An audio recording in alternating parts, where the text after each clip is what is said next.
Of all the grand jury documents that have been released, it turns out that one of the most damning includes a witness that corroborated evidence or the testimony given by Officer Darren Wilson in the Michael Brown shooting. Now, witness 40 is a woman by the name of Sandra McElroy, and the Smoking Gun did an investigative report on who Sandra McElroy is. Keep in mind that she's a key witness that totally had testimony that lined up with what Darren Wilson said, okay? And so, of course, she might have had a tremendous amount of influence on the grand jury. Nonetheless, let us give you the details of what she said and what her history is with race relations and mental illnesses. So she had said the following, according to the Smoking Gun. The unarmed teenager, she recalled, gave Wilson a "what are you going to do about it" look, and then, quote, bent down in a football position and began to charge at the officer. Brown, she added, looked like he was on something. As Brown rushed Wilson, McElroy said, the cop began firing. The grunting teenager, McElroy recalled, was hit with a volley of shots, the last of which dove Brown face first into the roadway. Okay, so here's a woman who pops out of the woodworks. I mean, gives a perfect description to corroborate Officer Wilson, and then is used all over Fox News. Witness 40, witness 40, witness 40. It's over. Witness 40 said just like Darren Wilson said. So obviously all the people in the community who saw it otherwise were lying. All the witnesses were lying because we have witness 40. Turns out witness 40 is a well-known fraud. She is a well-known fraud, and if you guys don't believe us, you don't have to. We're about to give you all the evidence indicating that she is a fraud. Now, before we get to all of that, though, just keep in mind that in the past, she has involved herself in other high-profile cases with the St. Louis Police Department, and the cops realized that all of her testimony was a complete and utter fabrication. Okay, on 2 different instances she did this. Cops determined it was a fabrication. Nonetheless, they decided to use her in this case and have her testify in front of the grand jury. Now, according to the Smoking Gun, while the hands-up account of Dorian Johnson is often cited by those who demanded Wilson's indictment, witness 40's testimony about seeing Brown batter Wilson and then rush the cop like a defensive end has repeatedly been pointed to by Wilson supporters as directly corroborative of the officer's version of the August 9 confrontation, meaning that her testimony was really important. Now, witness 40, a 45-year-old St. Louis resident named Sandra McElroy, was nowhere near Canfield Drive on the Saturday afternoon Brown was shot to death.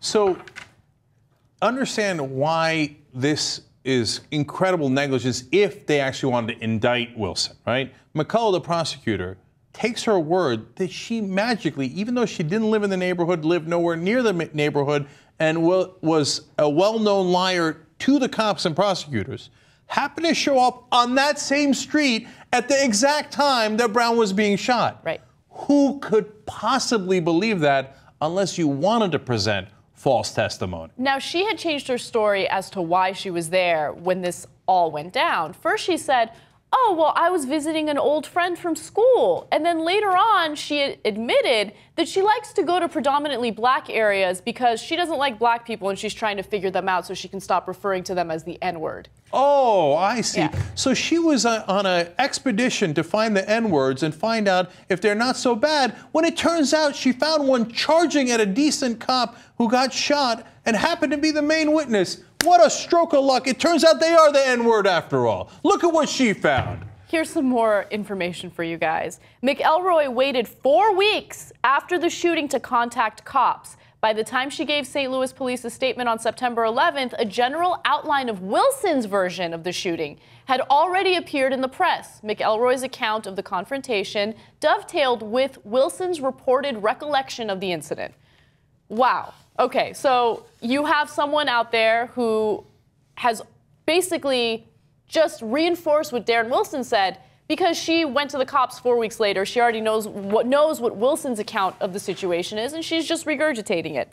In response to the posting of a news report about a rally in support of Wilson, McElroy wrote on August 17th, prayers, support, God bless Officer Wilson. Okay. Okay, so she was a supporter of Wilson. And then 4 weeks later, since she knew what the account of the situation was, according to Darren Wilson, she went to the cops and said, hey, guess what? I was there and I saw the whole situation.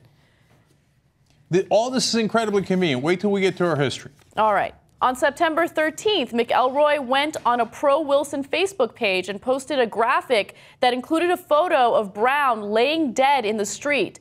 A type overlay read, "Michael Brown already received justice, so please stop asking for it." Oh, if you're a prosecutor and you have somebody who's put up on a Facebook page, this guy who's lying dead on the street who was unarmed, he's already received justice. I mean, that is, to say bias is the biggest understatement. But understand something, this isn't a trial. It's a grand jury process. You don't have to show defense witnesses. In fact, if you were a prosecutor and it was in the middle of a trial and the defense introduced her, you would shred her to pieces. Instead, the prosecutor brought her forward. I know, it's amazing. And not only did the prosecutor bring her forward, listen to this. This is according to grand jury testimony. Grand jury testimony. She was diagnosed as bipolar when she was 16, which is fine. That doesn't or shouldn't exclude you from testifying. But she hasn't taken her medication for the condition for about 25 years. That should probably make you exempt or you know, you should probably recuse yourself in a situation like that if you, I don't know, have a mental illness and you're not taking the proper medication for it. Okay, now look, you've got mental issues, that's one thing. Again, if you're the prosecutor, boy, would you use that against her instead of introducing her in the indictment. Look, I worked briefly in prosecutor's office. I've said this before. It was when I was in law school, I was just an intern there. But I know how grand juries work. You don't present the evidence for the defense. You don't have to. There's nobody there who's supposed to block. It's just to see if you're going to get a trial. You only present the evidence on your side to put this literally mentally unbalanced woman on. Now, look, if she didn't have the record of making up cases in St. Louis already, you might say, oh, well, hey, listen, don't hold her mental illness against her. But we know that her mental illness has led her to make up stories before. In 2007, she involved herself in the case of Sean Hornback. He was a St. Louis boy who was kidnapped and held hostage for more than 4 years. That was a huge case in St. Louis. Yeah. It's not like the cops and prosecutors weren't aware. It's not like she had made up something in some small county in Missouri and nobody knew. Well, I mean, how could they know? It was a giant case. She was shown to be the person who made up stuff about that case because she wanted to be in the news. Yeah. The prosecutor, it's not like it was negligence. He knew she makes up stuff. Yeah. He brought her to make up stuff to support Wilson so he wouldn't get indicted, when in fact it's supposed to be him who's indicting Wilson. He was on the other team the entire time. And if you don't believe that, there is more in terms of her racism. She was very overtly racist in some of her online postings, okay? She has since deleted her daughter's Facebook page. She's deleted her own Facebook page for her own safety. But here is some of the stuff that she wrote in the past. Next to a clip about the disappearance of a white woman who had a baby with a black man is the comment, "See what happens when you bed down with a monkey and have 8 babies and party with them?" A clip about the sentencing of 2 black women for murder is captioned, "Put them monkeys in a cage." The opening entry in McElroy's journal on the day Brown died declared, "Well, I'm going to take my random drive to Florissant. Need to understand the black race better, so I stop calling black niggers and start calling them people." Sounds like an impartial witness.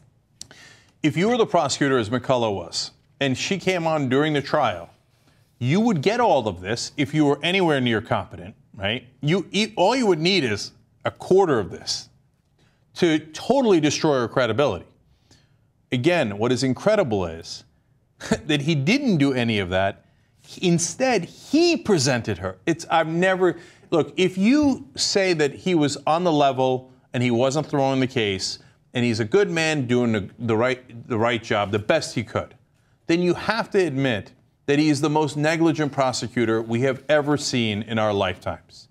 Because that is the best case scenario. The reality is he threw the case and he brought on a well-known liar that he knew was a liar to lie to the grand jury to make sure they wouldn't indict Wilson. But okay, don't believe me? You want to take the best case scenario? McCullough is the worst prosecutor in the country. Who would bring on a madman like this and have her present obvious false testimony in front of a grand jury when you're trying to indict the guy?